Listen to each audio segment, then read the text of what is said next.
think. I'm Kristian Husum. I work with Korn Ferry, the world's largest talent advisory business. I'm based in Copenhagen, and I'm an organizational psychologist, and I advise clients in Europe about talent and leadership. What I want to talk about today is literally three things. I guess the whole theme of what we've been talking about today is agility. So I'm going to start a little bit higher. I want to talk about what's going on in HR. I want to talk about why does agility matter, and then I'm hoping to also have a moment to share, some tips for what can you do tomorrow if you think agility matters as well. So I guess, we've been seeing a lot of stuff today about, the world's changing, and I have my slide as well from Korn Ferry about how the world is changing. And I guess everybody thinks that the world's right now, we're at a critical injunction point where the world is going to be totally different tomorrow than it was today. So I think some of these things are, so what? Some of them are really important. Half the companies that were in the top of the Fortune 500 less than 20 years ago are no longer in existence. They've been consolidated, they've been bankrupted, they've been, gone out of existence. So the pace at which businesses are, growing and going away is accelerating. Another important point is that I think we saw something about millennials or younger generations, and I think in a very short period of time, 3/4 of the workforce is actually going to have joined the workforce since 2000, so they're going to be millennials. So that's a significant disruption and a switch in talent practices and what's required of HR.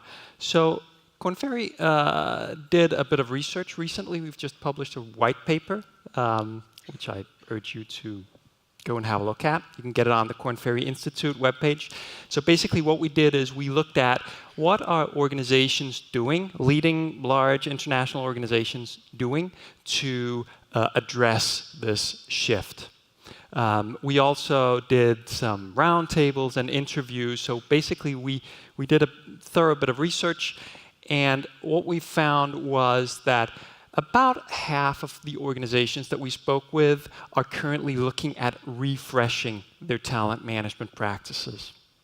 They've gotten a far way in implementing talent management and succession and performance and all the stuff that you're probably working on today, but half of organizations are looking to refresh. A third of the organizations that we're looking at were looking to radically disrupt the way they work with talent today.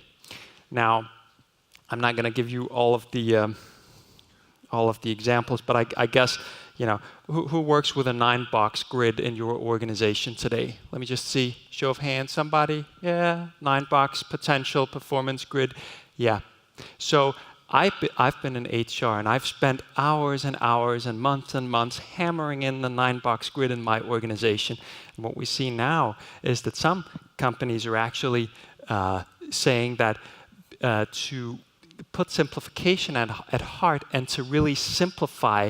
So a company like Telefonica, that's one of the world's largest mobile operators, they've thrown out the 9-box grid, not because they don't think performance and potential is important, but because managers had gotten an instrumental relationship. Doing a performance review was no longer about figuring out who has potential to do more for the organization. It was more about checking boxes and filling out templates and sending stuff to HR. We've also seen that organizations are looking much more at the person in question. So we did another study about female CEOs, where actually we found that 10% or 90% of female CEOs did not know 5 years ago that they aspired to become a CEO. So looking in depth at understanding the person and not the process is also a critical imperative that we see taking place today. So why is agility important? And I realize that there's lots of stuff here, so one of the critical points that we talked about, and I'm thinking back to what the professor from Oslo was talking about earlier today, about organizational agility. I guess we're trying to zoom in a little bit more and say, why does agility matter for an individual? Why is it important for an individual leader? Well, here's another bit of information that we looked at some years ago. So if we look at the relationship between individual performance and potential, what we see is that fundamentally high performers are not always high potentials. In fact, less than a third of high performers in organizations are also high potentials. Okay? What we also see is that high potentials are pretty systematically also high performers. So the case being behind the 9-box grid, why do we need to look at potential at all? So the case for agility is really founded on this model of potential that Korn Ferry has devised. We've looked into thousands and thousands of leaders to try and discern how can we talk about potential? What is potential, and how can we measure potential? Now, some of these things. Let me just start. Some of the top 2 predictors of potential, as we see it, is learning agility and self-awareness. I'm going to dig a little bit more into learning agility and self-awareness in a moment.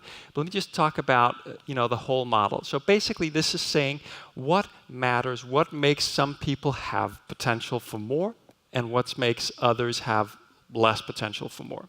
I want to talk about formative experiences. Formative experience is about looking at, what the breadth of experience that a leader exposes. What we typically see when we look at leadership careers, I don't know about you guys, but what I often see is that people have built a very stalagmite career, like, a very functionally specific career where a senior controller was promoted to team lead, was promoted to director of business controlling, was promoted to CFO. So a very, very narrow career. One of the indicators of potential that we see is to have breadth in the experiences, so that instead of just progressing through your career and taking another step as, taking your boss's job, one of the things that we're advising clients to do is to, as they build their talent management systems, to focus on building breadth in the career. So instead of just seeing a promotion as taking a step up, we're seeing a lot more prevalence of horizontal career moves, where a career starts here, it can do a horizontal move into another function. So you start in customer service, you become team lead in customer service, and then you take a role out where you actually take a commercial role selling to clients. So formative experiences, logic and reasoning. The reason why I bring up formative experiences is that's actually something that organizations can do something about. What I'm going to talk about in a moment, learning agility and self-awareness, that's a little bit more difficult to work with, right? I used to work as a clinical psychologist, so I should be a strong believer in personal development. But, let me tell you, and I'm sure there's a lot of you out there as well who work as clinical psychologists, personal development is difficult. And it takes a lot of effort and will from the person developing. So learning agility defined, and this reason why I bring this up is this is absolutely one of the most critical indicators of potential that we see today. Learning agility is this. In principle, learning agility is the ability to dance in complexity and look good. So it's the ability and willingness to learn from your experiences and use those experiences in new situations to make intelligent and reflected decisions with people that you don't know. That's learning agility. And why is that important? It's important because everybody here has been telling you for the past day and a half that tomorrow looks significantly different than today. That's why learning agility is one of the most critical indicators of potential, and that's why we recommend and we believe, and I believe, that you should be gearing your talent systems to look for, spot, and develop talent who have learning agility, the ability to dance and look good to a tune that you don't know yet. This is not intelligence. I think it's important. A lot of people think, that learning agility or mental agility is somehow intelligence or IQ. It's not. It's not. It's a mix of humbleness, curiosity, and other foundational characteristics. Now, don't get me wrong, it's not a bad thing to have high analytical capabilities, but learning agility in our research is just more important for your potential. Okay? The other thing I want to talk about is self-awareness. So self-awareness, that's also one of our 7 signposts of potential.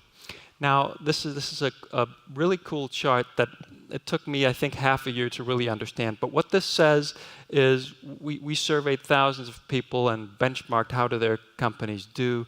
What this says is if you're working in a high-performing company, you've got twice as big of a chance of having high self-awareness as if you're working in a low-performing company. Now, that's just a correlation, so let's not, but I think this definitely gives us an indication that being self-aware, being reflected about what are my strengths, what are my weaknesses, and what's the impact that I have on other people? Do people think I'm boring? Do they think I'm interesting? Do they understand what I'm saying when I yell? What happens? So having an awareness of my strengths and weaknesses and what impact I have on others is also really important. It's really important for potential, and it's you could argue it's a part of learning agility. We see it as something separate, but I think seeing it as a foundational characteristic for leadership potential is definitely our view. Now, the last thing I want to leave you with is, so what does this matter for me? I mean, Korn Ferry, we're an advisory firm. Our business is to help organizations to implement competitive talent systems and to gain a competitive advantage. And you know what? Looking for potential is very tough. I've spent 15 years of my career trying to figure out how to get a little bit better at looking for and developing potential. But if you want to start somewhere, start by asking yourselves these questions as you're implementing your talent system in your organization. So, you know, these are just questions to identify 6 of the 7 signposts of leadership. If you can only ask 2 of them, I'd ask the number 3 and number 4. How effectively do you absorb and learn? How effectively do you dance a dance that you haven't danced before? How good does it look? And how well reflected are you about yourself as a leader? And with that, I want to say thank you.